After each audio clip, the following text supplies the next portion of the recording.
depois quererem assistir, vai estar com a aula gravada. Bom dia. Bom dia para todos que estão chegando agora. Tá? Eu já coloquei, como eu falei, já coloquei lá o nome para vocês colocarem no trabalhista classe. Já tem espaço agora para colocar, mexer lá. Só 2 foram lá. Os demais não vou poder fazer mais nada, né? Avisar, eu estou sempre avisando. Ainda dei chance. A professora vai valer 10? Não sei. Não, esses que já foram feitos, sim. Só está faltando o nome. Vai ficar sem 10, vai ficar sem nota nenhuma. Vai ficar com 0, vou fazer o quê, né? Já dei chance, mas está difícil.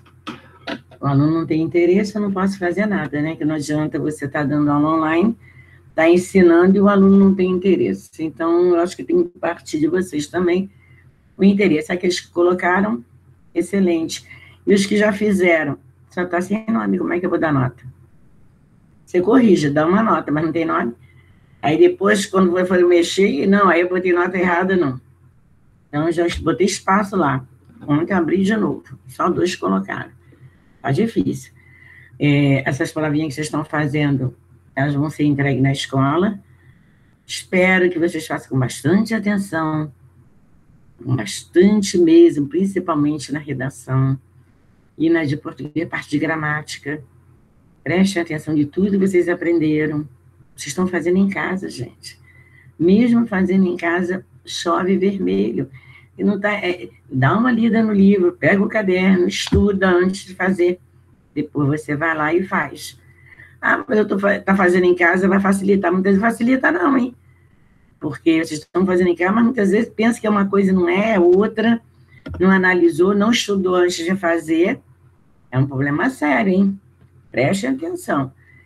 Nas minhas redações, evitem de repetir em termos, tá?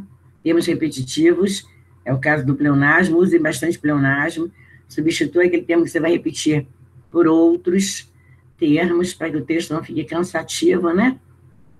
Isso é fundamental. Agora, peguem para mim meu livrinho na página 148, ficou essa página para a gente corrigir. Olha aqui. Ó, ficou essa página aqui para a gente corrigir. Dá uma olhada na 147, que nós já corrigimos. Foi Lágrimas de Crocodilo.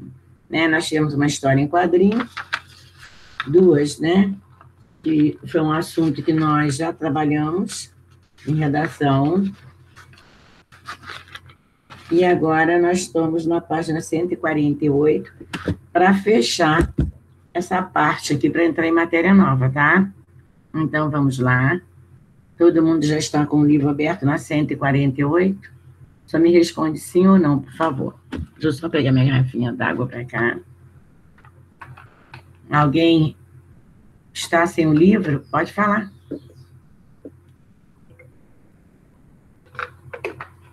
Júlia já pegou. Vamos lá. Qual o livro, professora? Produção de texto, de capinha azul. Nós estamos trabalhando 2 livros, né? Esse aqui, ó. Eu deixei a página 148 para casa. Também já trabalhamos bastante o livro. Que é a questão B, que eu deixei para casa, que nós não terminamos. Fizemos a A, que foi a resposta pessoal, e tem a B, sobre a historinha aqui, né? Que nós fizemos uma leitura de Lágrimas de Crocodilo. Mas tem aqui o texto que nós... Lembra que nós respondemos a A, foi pessoal? Vou dar mais uma lida no texto para clarear um pouco as ideias sobre o que nós fizemos, do texto que nós fizemos a leitura, para a gente responder agora a 148 que eu deixei para casa, para depois entrar em assunto novo. Deixa eu colocar a Júlia aqui. Todo mundo na página 148, eu vou ler o textinho na 147. Nós já fizemos a leitura, mas vou fazer a leitura de novo, ali pequenininho. Ok? Prestando atenção. Lágrimas de Crocodilo, página 147.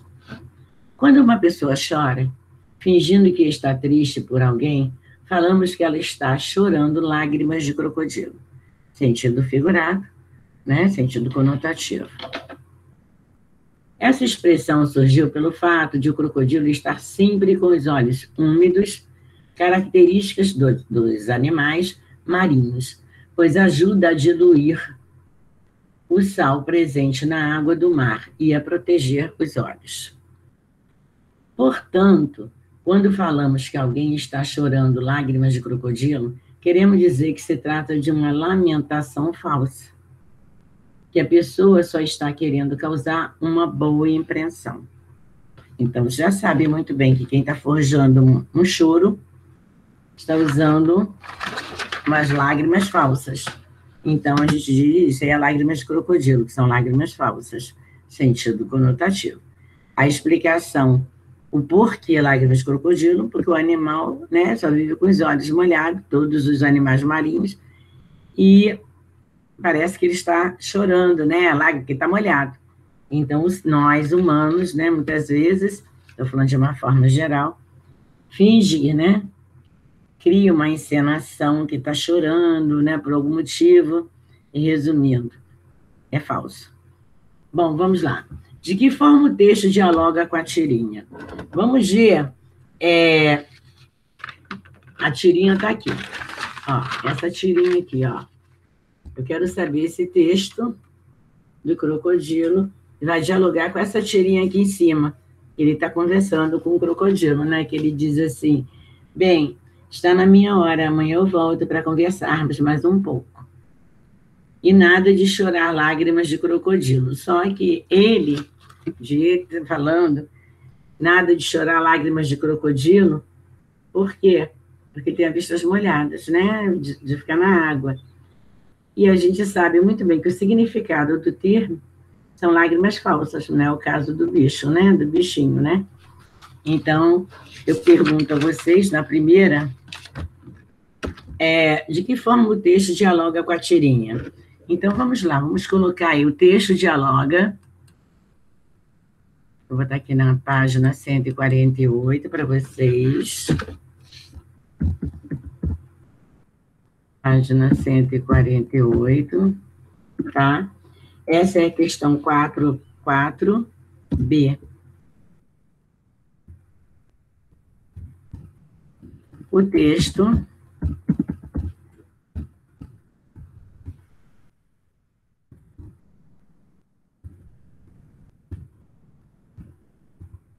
texto dialoga, tá? Com a tirinha. Estou botando aqui no chat para vocês. Vamos lá. Na medida em que busca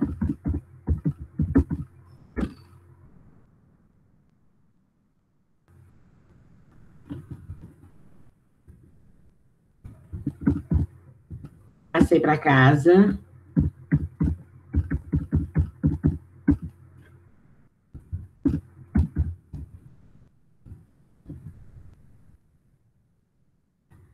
E busca esclarecer. Vamos botar a possível origem. Ah. Não saiu ainda. Esse é o 3. Possível. Vamos botar origem. Significado da palavra, né? Vamos botar que tem vários. Vamos botar no plural, sabe por quê? Porque tem vários significados para esse termo.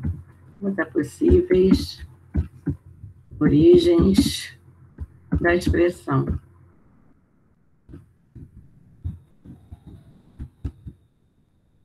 Vamos ver o que eu botei para vocês. O texto dialoga com a tirinha na medida em que busca esclarecer. Bota um AIS aí, as possíveis origens das expressões. Eu vou botar um AIS aqui, porque eu mudei. Eu ia botar no singular, resolvi botar no plural. Tem várias expressões para lágrimas de crocodilo. Então, busca esclarecer, bota nesse Azinho aqui, um S aí para mim. As possíveis origens da expressão. Só uma expressão, então não posso botar no plural. Esse Azinho aqui, antes de possíveis, bota As para mim. Agora, 4C. Foi para casa, esse dever. Reescreva a fala, no caso do nosso personagem, reescreva a fala do segundo quadrinho da tira. Reescreva a fala do segundo quadrinho da tirinha, substituindo a expressão lágrimas de crocodilo por uma expressão literal, que indique a ideia de falsidade. Vamos lá, vou botar aqui a fala, tá? A fala do segundo quadrinho. E nada de chorar. No caso, ele falou lágrimas de crocodilo. E é lágrimas fingidas. Pronto. Vou colocar outra aqui também. E nada, posso repetir. Vou botar entre aspas.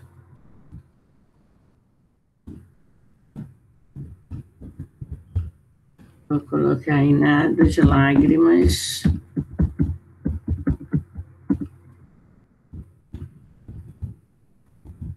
Para mentirinhas. Ok. Vou fechar também. E nada de choro falso. Também posso colocar.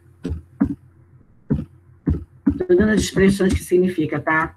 E nada de choro falso.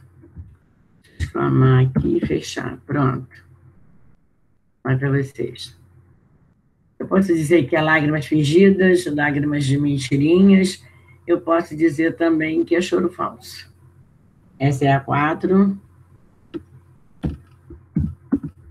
Vamos para 5.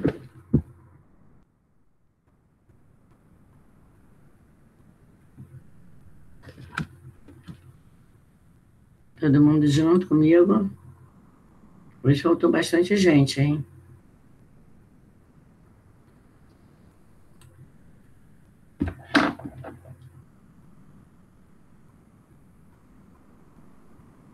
Hoje faltou muita gente hoje. O pessoal resolveu ficar dormindo.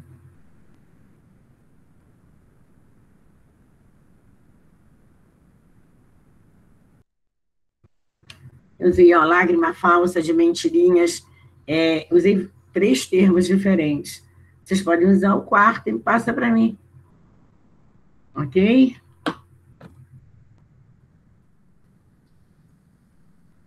Vamos lá? Vou lá de novo, hein? Questão 5. Alguém quer ler o texto? O mini texto? Ou não? Não? Tudo bem. Pensar na morte da Bezerra. Outro termo. Alguém pode me dizer o que significa pensar na morte da Bezerra? Júlia quer abrir? Amanda quer falar alguma coisa? Vitor? Sei lá, entendo, tipo assim, quando a pessoa tá bem avoada, sabe? Aí a pessoa pensa, tá pensando na morte da Bezerra. Significa que você não está pensando em nada? Fica voando assim, parado, pensando em alguma coisa que não tem utilidade? Será que é isso? Pra mim é isso. Então, vamos dar uma lida nesse texto pequenininho? Pensar na morte da Bezerra. Calma, ninguém morreu. Pensar na morte da Bezerra não tem nada a ver com a Bezerra nenhuma. Quer dizer apenas que a pessoa não está prestando atenção no que está acontecendo. Está totalmente distraída, desligada, né? É o que a ideia é essa, né? Está totalmente distraída, totalmente desligada. Tá? As pessoas estão falando com você e você está aérea. Você não está ouvindo. Eu estou falando com você. Está pensando na morte da Bezerra. Está distraída. Só isso. E pode nem perceber se tiver uma pulguinha danada, querendo dar no caso aí, uma baita picada nela. Mas eu concordo com essa expressão. É meio trágica, né? Tadinha da Bezerra. Hein? A Bezerra não tem nada a ver com isso, tá? Quem foi o sangue? Olha só, tem outro também. Você tem sangue de barata, hein? E aí, como é que eu explico agora sangue de barata? Quem inventou isso, gente? O que significa sangue de barata? E aí, Amanda? Júlia? O que significa sangue de barata? Vitor? Olha só. Lágrimas de crocodilo, morte da bezerra, sangue de barata. Não é para vocês usarem esses termos nas redações, não, tá? São termos padrões que vocês têm que usar nas redações. Não é esses termos que vocês têm que usar na redação, não, hein? São os termos do dia a dia que você utiliza, você fala, uso do cotidiano, e nós estamos aqui buscando o significado dos termos. O que significa? Alguém pode me explicar o que significa sangue de barata? Ninguém? Ninguém pode me explicar? Alguém faz alguma coisa com você. Te leva ao sistema nervoso. Fala alguma coisa que não era para falar. Né? Júlia, nada? Qual é a página? Ana Luísa está chegando agora, 148. Então, preste atenção. Quando a gente fala se você tem sangue de barata, que alguém fez alguma coisa contra você e você não tomou reação nenhuma, você não fez nada. Você não tomou atitude nenhuma. Você agiu normalmente, com calma, com tranquilidade, com paciência. Aí, quando eu digo assim, poxa, você tem sangue de barata, eu não aguentaria o que o fulano fez, não. Ou eu não aguentaria o que você está aguentando até agora. Isso significa você ter paciência, ter calma, ser tranquila, você ter sangue de barata, tá? É você não se estourar à toa, né? Perder o sentido das coisas. E muitas vezes o colega parte para a agressão, ele é explosivo. Você não. Você é calma, tranquila, vai tentar resolver tudo na maior paz, né? Tentando amenizar, tentando apaziguar as coisas. Isso é ter paciência, né? Que muitas vezes, pô, você tem sangue de barata, você tem uma calma, uma tranquilidade para resolver as coisas, e eu já sou explosiva. Então, o termo é pensar na morte da bezerra, lágrimas de crocodilo, e agora, sangue de barata. Aí diz assim, você já empregou essa expressão em que situação? Você coloca agora aí para mim. Se alguém quiser me dar a resposta, eu também boto aqui, tá? Você já empregou esse termo em que situação? Aí vocês podem colocar em situação de brigas, a resposta pessoal, mas eu não estou falando assim, briga se embolar, agredir, muitas vezes a agressão só em palavras, ou tentar amenizar algo que está mexendo com você, que está levando, né, seu sistema nervoso. Está levando ao ponto. Mas o controle é primordial, tá? Então, você pode colocar a tua resposta aí, em que momento você foi levado a ter sangue de barato. Para tentar amenizar, apaziguar um pouquinho a situação que está em sua volta. Podem colocar.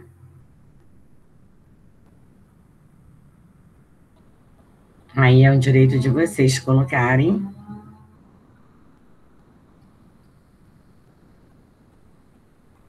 Aí vem assim, comente o efeito do sentido da afirmação. Calma, ninguém morreu. Vamos comentar? Isso é irônico, tá? Esse termo aí, calma, ninguém morreu. Isso é ironicamente falando. Isso é irônico. Vou botar permitir a Bia.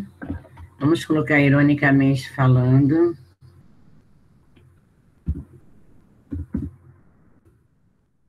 Outra Beatriz. Bom, vamos colocar...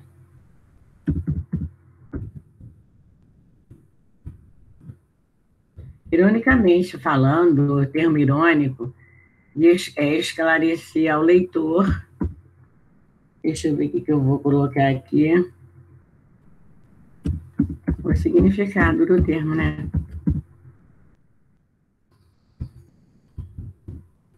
significado. Olha só, muitas vezes você diz se você tem sangue de barata, lágrimas de crocodilo, e eu uso morte da bezerra, é sentido figurado. Mas vai depender do contexto que você está envolvido, tá? Muitas vezes você está envolvido em um contexto e você encaixou aquele ali. Outras vezes você vai encaixar uma palavra que não vai estar própria para aquele contexto, para aquela frase que você está utilizando.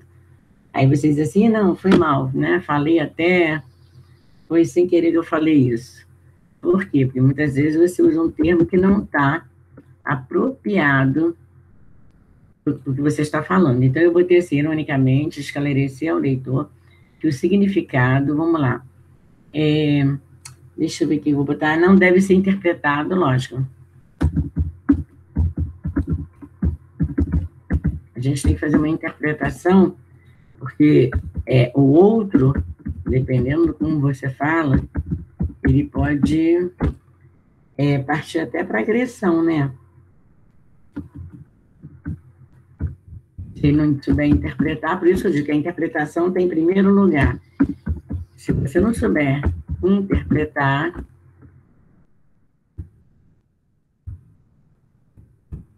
você leva todo mundo, as pessoas se afastam até de você, se você não souber interpretar o que dizem, né? Vamos colocar dessa maneira. Ironicamente, esclareceu ao leitor que o significado não deve ser interpretado de forma literal. E introduz o texto, vamos colocar dessa maneira, vamos botar...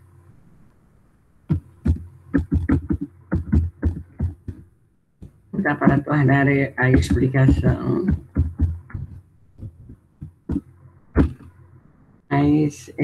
mais leve, né?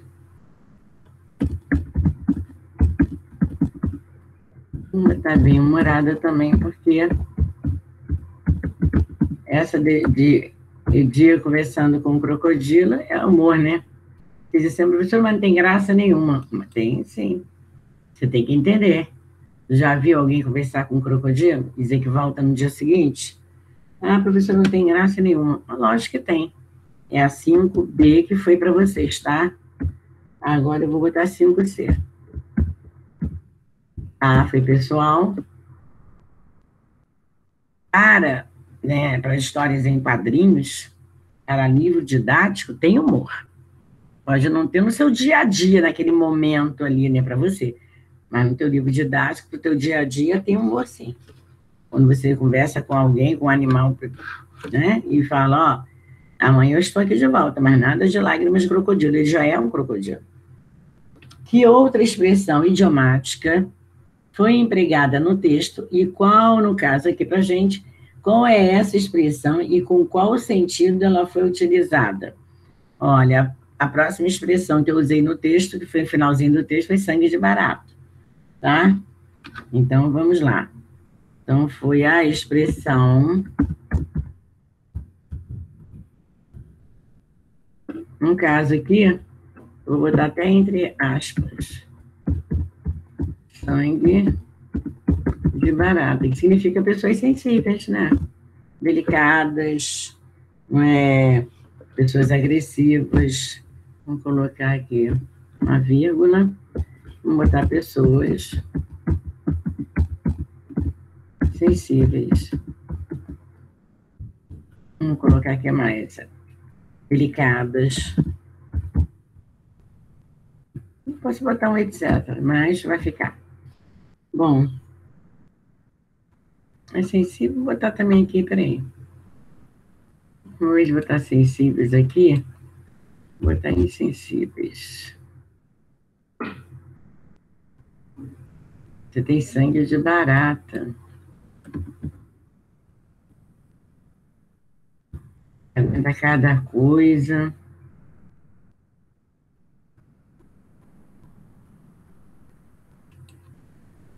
Bom, aí você pode traduzir de acordo com aquilo que você fala, de acordo com as pessoas e o contexto que você está utilizando, né?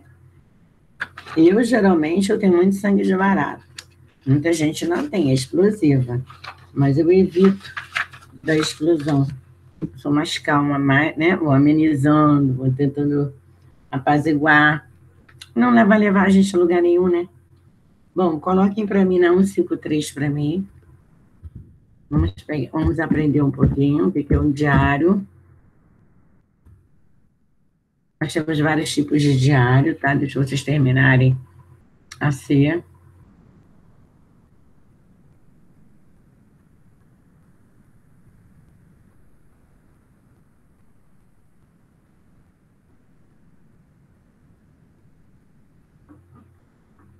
Aí eu até perguntaria a vocês o que significa, o que a barata tem a ver, né? Que é um bicho nojento. O que significa a barata tem a ver com você ter sangue de barata? Por quê? Porque a barata se esconde, a barata ela corre, ela não fala nada, ela não, né, não toma decisões. Muitas vezes, quando aparece, é para morrer. Por quê? Né? Isso aí é uma pergunta que a gente tem que fazer uma expressão idiomática que significa você tem sangue de barata. Então, significa, vamos lá. Aí você diz assim, poxa, mas o que significa uma lágrima de crocodilo? Aí foi explicado. Sangue de barata. Por que sangue de barata? Porque a barata, ela anda devagar, mas ela corre. Mas ela não tem atitude, né? A pessoa bota algum veneno para ela ou tenta matá-la. Ela tenta fugir, muitas vezes não consegue e acaba caindo na armadilha. Então, quando a gente diz sangue de barata, é porque você é uma pessoa que tem controle, né? É uma pessoa insensível, uma pessoa... geralmente, eu digo sempre assim, ó, nunca uso essa expressão, você tem sangue de barata. Eu não uso essa expressão, mas eu já ouvi muita gente falar. Por quê? Porque o outro discute, né? Principalmente em trânsito, né? Um discute com o outro e o outro levanta logo, já parte para agressão. E tem outros que tentam, né? Tá na confusão, mas tenta amenizar. Então, já entra no nosso esqueminha aí, do sangue de barata. Vamos lá, contextualizando a Segunda Guerra Mundial, de 1939 a 1945. É um diário íntimo. Nós temos vários tipos de diário, tá? Vamos lá. Alguém quer ler? Alguém quer me ajudar a ler? Eu gosto que a turma participe, mas alguém quer me ajudar? Nicolas está sem fone. Júlia quer abrir o fone para me ajudar a ler. Iago, Amanda, Ana Luísa. Ninguém. Acho que eu estou na sala sozinha. Vitória. As duas. Alguém quer ler comigo? Pedro Henrique? A turma 81 não gosta muito de participar, né? Uma pena. Vamos lá? Vamos ver o nosso diário íntimo.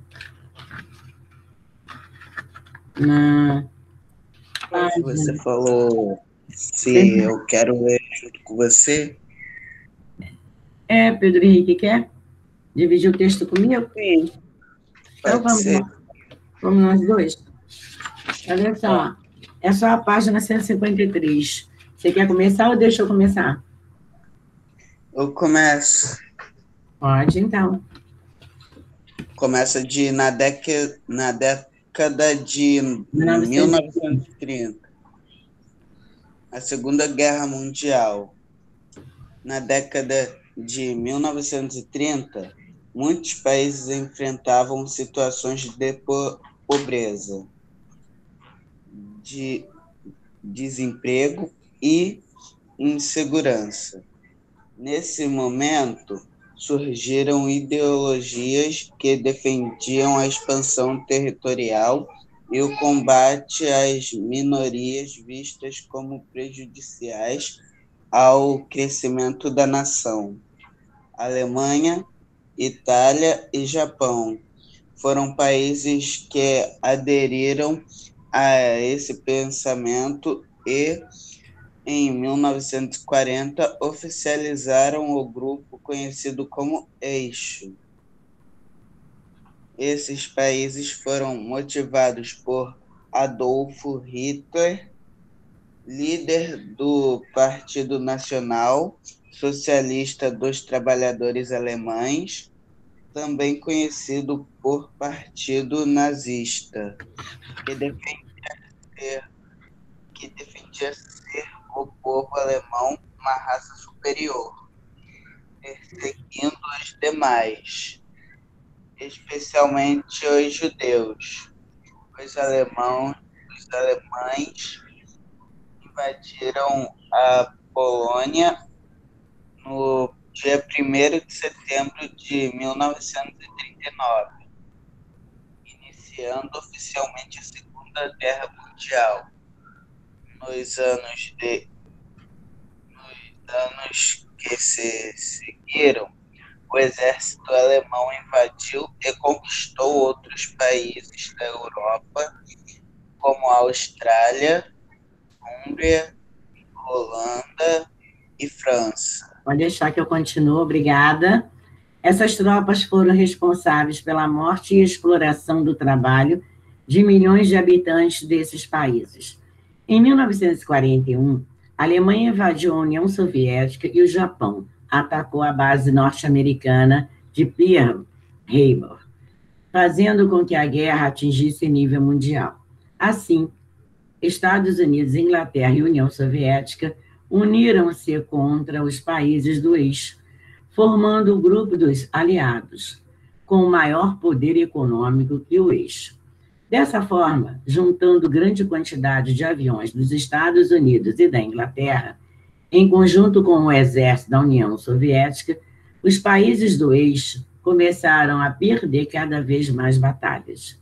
Em 1943, a Itália se rendeu, seguida pela Alemanha e o Japão 2 anos mais tarde. O Japão se rendeu após ser atingido, em agosto de 1945, por 2 bombas atômicas jogadas pelos Estados Unidos, uma na cidade de Hiroshima e outra na de Nagasaki, definindo os aliados como vencedores da guerra. Estima-se que esse conflito vitimou entre 50 a 85 milhões de pessoas, entre elas mais de 6 milhões de origem judaica. Eu acredito que vocês lembrem, vamos lembrar agora desse fato. Obrigada, tá, Pedro Henrique, por ter me ajudado a dividir o texto. Esse texto aqui está falando, não sei se vocês já viram uma propaganda que tem de uma menina, vocês têm no livro de vocês, né? Toda queimada, pelada, correndo no meio dos estrondos, no meio daquela confusão toda da guerra, toda queimada, aquele sofrimento, e ela vive até hoje, né? Eu estava assistindo a entrevista dela há um tempo atrás. E quando fala aqui que afetou muita gente, né? A destruição total. Vocês têm no livro de vocês aí, ó, a destruição total. E vocês têm no livro de história de vocês sobre esse assunto. Eu acredito que cai em português, cai em redação, porque não vai entrar em história também. É sobre a guerra, né? A Segunda Guerra Mundial. No caso aqui, não é esse aqui foi até nem a Segunda Guerra Mundial, foi a guerra entre eles lá, né? Que surgiu aqui Estados Unidos, Alemanha, não deixa de ser, né? 1945, acho que foi o término, né? Se eu não me engano, o começo de 1945, ou o término, que quer dizer assim, fotografia retratada na destruição de Caen, na França, em 1944, causado pela guerra. Se eu não me engano, começou em 1942 e só teve término, acho que em 1945. Mas isso tudo aí, ó, de 1900, começou até em 39, que bota os conflitos, né? Mas que o negócio ficou quente mesmo, foi bem 1942 até 45. E essa história dessa menina correndo foi o fato, né? Dessa história da Segunda Guerra Mundial, no caso aqui. E isso teve aquele sofrimento todo, né? Morreu muita gente. E muita gente também, na época, né? O nazismo, ele maltratava muito, né? Como a gente sabe de Hitler, né? Deixa os comentários, vamos deixar o comentário para o professor de história. Então, aí diz assim, algumas pessoas têm o hábito de manter um diário com anotações. Esse diário com anotações são coisas íntimas nossas. Você coloca data, você coloca dia, hora, espaço, você coloca tudo no diário. Tem vários tipos de diário. Esse é um íntimo. É aquele que você redige só para você. Você não gosta que ninguém leia, a não ser um amigo confidencial, você talvez compartilhe, mas eu acredito que as pessoas não gostam. Então, diz assim, algumas pessoas têm o hábito de manter um diário com anotações sempre em seus dias. Sempre em seus dias. Reflexões, sentimentos. E você tem... Alguém de vocês já tem um diário? Alguém tem diário? Escreve todos os dias? Júlia tem. Júlia Marim tem diário. Você escreve todos os dias, Júlia? Eu nunca fiz um diário, não. Ah, a Júlia escreve todos os dias, tá vendo? Ela registra tudo que acontece com ela, horário, momento e local. Eu nunca fiz um diário, nem na idade de vocês eu fiz diário. Eu nunca tinha tempo, né? Para fazer diário, como até hoje, não dá. Você começa a escrever, daqui a pouco você larga, para. E esse diário, que vocês, no caso que a Júlia está fazendo, é a particularidade dela, o que ela quer registrar e o que ela quer marcar ali no diário. Aí diz assim, em sua opinião, por que as pessoas escrevem diários? Júlia, pode abrir para dizer para a gente por que você escreve seu diário todos os dias, por que você quis fazer um diário? Se você não falar, eu vou falar. Vai. Eu faço para, tipo, quando eu já for adulta, eu poder ver o que eu fazia na época de agora, entendeu? Para poder lembrar das coisas, tudo que eu já fiz, etc. Tá certo, Júlia. Júlia, ela começou a escrever o diário dela para daqui a mais um tempo ela lembrar, de fato, porque a gente, com o tempo, vai caindo no esquecimento. E você vai ter seu diário para você relembrar o que você fez desde quando você começou a escrever, isso é muito importante. Você abrir um diário igual a fotos, né? Você abre as fotos e começa a lembrar. Ali está registrado. Agora, você, celular, internet, você guardar, né? Bota na nuvem, então guarda no Google Fotos, né? Que negócio todo. Muitas vezes você não abre nem para ver. Já colocou lá, está guardado, fica para lá. Quando você resolver, aí você vai lá. E as fotos, antigamente, você guarda nas gavetas, bota em álbum, né? Quando você resolve abrir um álbum, aí você vai lá, lembra de tudo. O diário é assim. Você coloca ali os momentos felizes, os momentos tristes, escreve tudo que você tem que escrever naquele momento, onde ocorreu, como ocorreu, o que fato foi, para daqui a mais um tempo. Quando você quiser lembrar ou relembrar, você vai lá ver a data, tem que colocar a data, aí você vai lá ver a data, de fato aconteceu, tá aqui, ó, registrado.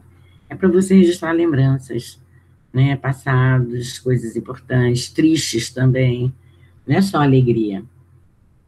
Você coloca os sentimentos ali de acordo com o seu dia, tá? Você pode registrar seus sentimentos também. O que acontece no dia a dia da tua vida, né? Briga com os pais, briga com o irmão, saída com os amigos, cinema, aí eu fui no shopping, tudo isso é muito importante. Além dos diários, de que outras formas podemos registrar nossos sentimentos? Alguém pode me dizer? É o que eu acabei de falar, né? Você pode também registrar seus sentimentos, né? Na internet, né? Em blogs, né? Algo assim que não é... você não vai abrir em casa para ver, mas você pode registrar. Você pode registrar em blogs virtuais, em diário, fazer um diário virtual, né? Você pode colocar também o seu sentimento que você quer colocar em outros lugares também, né? Isso aí vai ser um direito seu. Você pode botar também o sentimento em fotografias, como eu falei, coloca no álbum, e você vai lembrar de acordo com as fotos, né? Mas eu acho que mais registrado, escrito ali, né? Manualmente ali, eu acho que surte mais efeito. Então, vamos lá. Você pode também registrar em vídeos, né?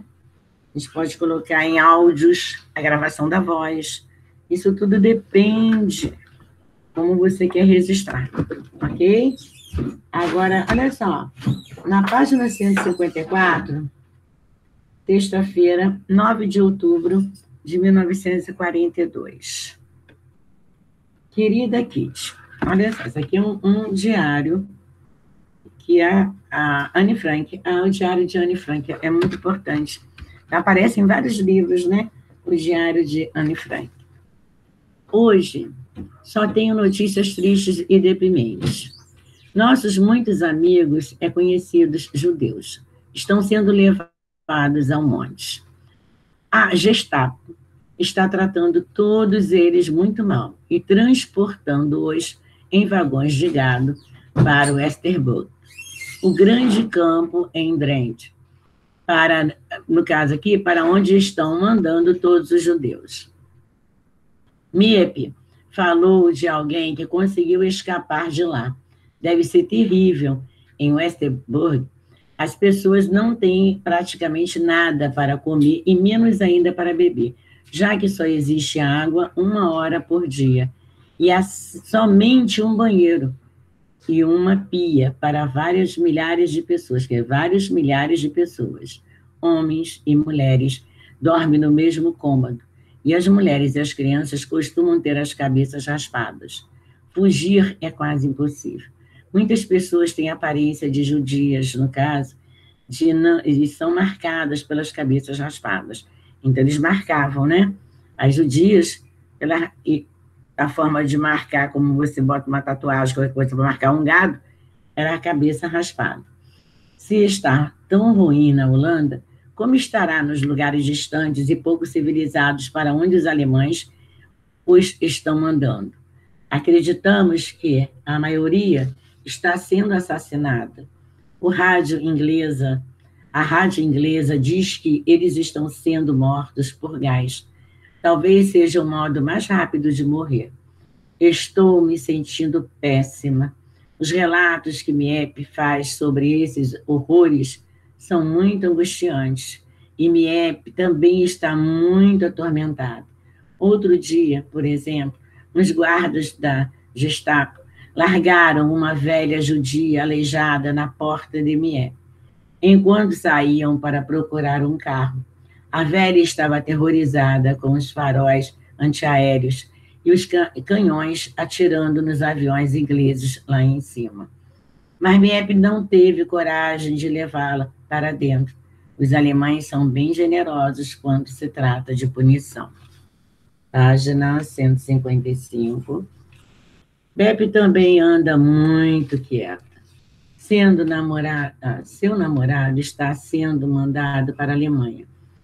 Todas as vezes que os aviões passam lá em cima, ela tem medo de que eles soltem toda a carga de bombas na cabeça de Bertuzzi. Piadas como: não se preocupe, não podem cair todas sobre ele, ou basta apenas uma bomba. Não cabem nessa situação. Bertuzzi não é o único que está sendo forçado a trabalhar na Alemanha. Trens carregados de jovens partem todos os dias. Alguns tentam fugir quando o trem para numa estação pequena, mas somente uns poucos conseguem escapar sem serem percebidos e encontrar um esconderijo.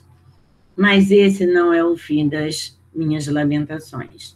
Você já ouviu a palavra refém? É a punição definitiva para os sabotadores. É a coisa mais horrível que você pode imaginar. Cidadãos importantes, gente inocente, são levados como prisioneiros para esperar a execução. Se o Gestapo não conseguirem encontrar o sabotador, eles simplesmente pegam 5 reféns e os colocam em fila diante de um muro. Hoje leu o anúncio da morte deles no jornal, onde são citados como acidentes fatais.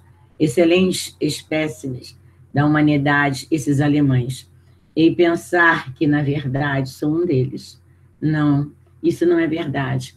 Hitler retirou nossa nacionalidade há muito tempo.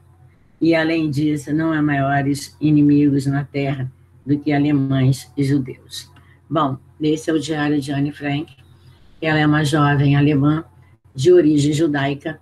Foi uma das vítimas da Segunda Guerra Mundial durante o conflito escondido com a família numa dependência secreta de uma casa em Amsterdã.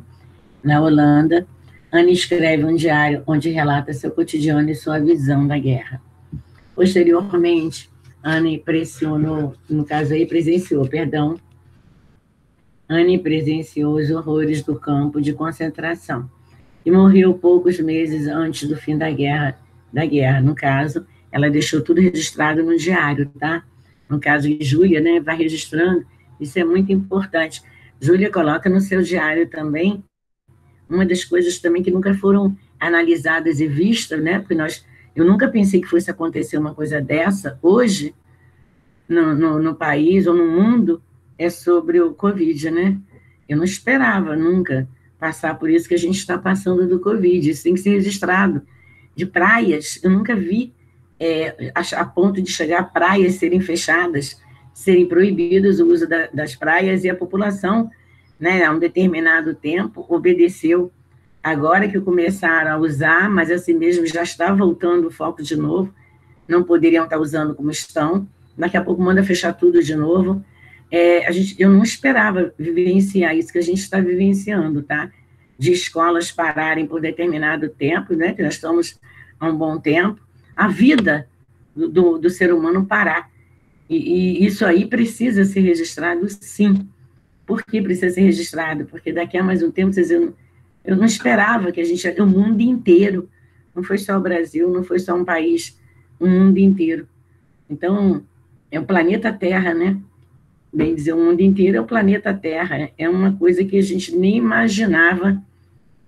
5 meses e água sem aula presencial, uma das coisas que eu nem imaginava, né? Que fosse acontecer. Eu não esperava, nunca presenciei nada igual.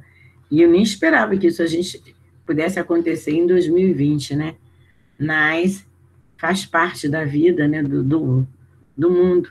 É outra guerra, né? Nós estamos vivendo a terceira guerra, né? Que é uma guerra não é a guerra de bombas, de granadas, mas é uma guerra de um vírus, né? Que ainda é igual, né?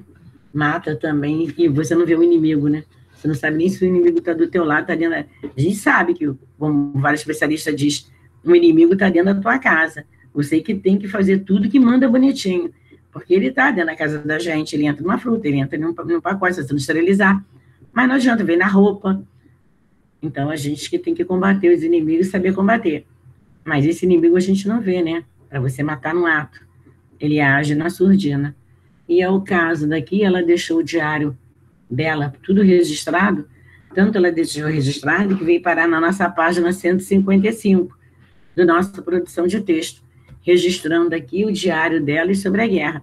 Tem muitas palavras alemãs aqui, tem muitas palavras também, né, que a gente até desconhece, então eu fiz a pronúncia cabível aqui, mas a gente sabe muito bem dos nomes alemães aqui. O Hitler, ele foi muito mal com a própria população, né? Se falasse que era um judeu, então eles mandavam raspar a cabeça e maltratar. Eu assisti um filme, A Menina do Livro, muito interessante também. Também é da época do Hitler. E as mulheres, ninguém, né, poderia ter livro em casa. Eu vi aquele Menino de Pijama Listrado, professor. Hã? Eu também vi esse. O Menino de Pijama Listrado. A Menina do Livro, ninguém poderia ter livro em casa, todo mundo teria que jogar numa fogueira, queimar. Então ela pegava os livros, pegando fogo, né, escondia, apagava, dava um jeito, escondia para poder ela aprender a ler, para poder ela ler, porque ela gostava de ler. E o avô, se não me engano, era o avô, e ajudava ela muito. E naquela época nem o homem poderia, né? E adiante, só quem poderia ser letrado eram eles, os poderes. Então, se você adquirisse muita sabedoria, quanto mais adquirir sabedoria para você, é pior para os nossos governantes, sabia? Porque aí você aprende a votar, você aprende a escolher, você aprende a decidir, né, quem você quer no poder. E quanto menos você letrado você for, quanto menos sabedoria você tiver, mais você vai votar naquele que te promete uma cesta básica, você vai votar naquele que te promete um carrinho de tijolo para levantar o muro da tua casa. Por quê? E quanto mais povo ignorante tivermos, melhor para eles, né? E o país está crescendo, crescendo, nem sei se está crescendo, na mão de vigaristas e só ladrões. E o povo que se estrepa, né? Olha um termo que eu estou usando, uma frase idiomática aí, ó. O povo que se estrepa. Por quê? Porque votou errado. Mas não adianta reclamar. Ele vendeu o voto por um carrinho, por uma cesta básica, porque ele não quis estudar. Se todo ser humano pensasse no seu futuro em estudo, porque a única porta que consegue se abrir é através da educação, não teríamos tantas pessoas ignorantes na face da Terra, né? Que você diz, usa máscara, anda no meio, se aglomera, sem máscara. Isso aí tem uma mentalidade totalmente diferenciada, porque não pensa, não raciocina, vive naquele mundo ali totalmente diferente, não importa se você é pobre, se você é rico, o que você é, não interessa. Eu acho que o estudo é para todos. Se você não consegue, através de um jeito, você vai adquirir em outro, através de leitura, é o que essa menina, né, da menina do livro fazia. Ela não podia frequentar a escola, né, não tinha nem escola para eles naquela época, mas ela queria ler, então ela foi aprendendo a ler com pessoas que também fizeram a mesma coisa que ela, lia escondido. Então, foi onde ela foi adquirindo a cultura dela. Mas a cultura é para todos. Agora a gente busca do jeito que a gente pode buscar, os meios que a gente tem. Eu te garanto que são os melhores, porque tudo que a gente batalha, tudo que a gente luta, a gente consegue. O diário de Anne Frank, a gente tem várias partes do diário dela em outros livros também, tá? São fotografias dela aqui na Alemanha, em Amsterdã. Ela fala o que aconteceu de fato com ela e com algumas amigas, né? Tudo que iam relatando para ela, ela ia colocando no diário. É muito interessante o diário dela. E eu tenho outros livros também, outras partes. No diário dela não foi só esse pedacinho. Ela, bem dizer, o caso que a Julieta está escrevendo dela, ela fez vários, né, diários, e ela foi registrando tudo que estava acontecendo naquela época. Aí, na página 156, nós temos, assim, o Holocausto, tá? Que diz assim, o Holocausto era a prática de perseguição política, étnica, religiosa e sexual, concebida pelo nazismo para promover a pureza racial. Eugênia, do povo alemão, no caso aqui não é Eugênia, perdão, tá? Eugenia, do povo, tem pureza racial, aí botaram eugenia. Pureza racial do povo alemão, que, segundo Hitler, provinha de uma raça superior, a ariana. Assim, principalmente judeus, mas também ciganos, homossexuais, negros e grupos religiosos foram segregados em guetos, no caso aí, posteriormente enviados para campos de concentração. Se, hoje em dia, que já está permitido, né, o casamento de homossexuais, você imagina naquela época. Naquela época não era permitido nada. Eles não aceitavam nem os judeus. Como é que seria permitido grupos religiosos, negros? Eles eram um massacre só. Ainda bem, né, que não existiu o Hitler, mas nós temos outros Hitlers aqui também, né, no século XXI. Deus me livre, mas nós temos. Então, diz assim, negros e grupos religiosos foram segregados. Lá naquela época também não tinha negócio de racismo, só racismo não, tá? Poderia ser branco, negro, índio, qualquer coisa, contanto que não fosse da mesma origem deles, pronto, era eliminado. Foram segregados em guetos e, posteriormente, enviados para campos de concentração. Além disso, tiveram seus bens confiscados e foram obrigados a se identificarem publicamente como judeus, tendo que utilizar a estrela de Davi na roupa, por exemplo. Nos campos de concentração, os prisioneiros eram separados entre aqueles que tinham condições de trabalhar e os que não tinham. Esses últimos eram executados, muitos em câmaras de gás. A gente já sabe muito bem, né, que a violência não vem da agora. Nos nossos livros mostram isso. A violência vem de muitos anos. A gente diz que a violência já vem antes de Cristo, né? Quando dizem que Caim matou Abel, vem antes de Cristo. E a violência continua, né? Então, aqui nós temos o Holocausto aqui, tá? Nós temos na nossa página produção de texto sobre o texto, fala sobre o texto anterior que eu li, a carta de Anne Frank, que é o diário dela íntimo. Depois que ela morreu, localizaram o diário e divulgaram todo o diário dela. Então, ela coloca, né, a intimidade dela ali, o que estava se passando. Naquela época já era muito bem escondido, né? Mas depois da morte, os anos estão passando, começou a ser divulgado. tá? A nossa leitura foi hoje um pouquinho complicada, né? Porque o nosso livro fala da Segunda Guerra Mundial. Para quem viveu, né? Naquela época, no caso, a minha mãe, né? Viveu, mas não lembra de nada. Mas eu tinha, que já partiram pessoas daquela época, e surgiu também, se não me engano, a febre espanhola, né? E vai surgindo novas doenças, né? Para fazer o quê? Como tem outras, que agora já tem vacina, né? E vamos esperar agora outras vacinas que também completem as doenças que vão surgindo. Então, vocês têm a página 156 a 157, tá? Sobre o Diário de Anne Frank, sobre a história que a gente está falando aqui do livro, né? A gente vai estudando, é bom sempre um professor de história que vai buscar lá no fundo do baú alguns fatos que nós não temos, né? Porque é da área da alçada deles, que eles vão buscar, até a página 164. Olha só, é sobre o nosso diário, da 157, vocês vão fazendo devagarzinho, até semana que vem, tá? Nós vamos fazer até 164, vocês vão respondendo de acordo com da nossa leitura e do nosso texto. Vão respondendo devagarzinho até segunda-feira que vem, que aí dá tempo de vocês terminarem, ok? Fiquem com Deus, vocês agora vão para o recreio, daqui a pouco vocês vão iniciar a aula de novo. Um beijo para todos, e não esqueçam de fazer as minhas tarefas.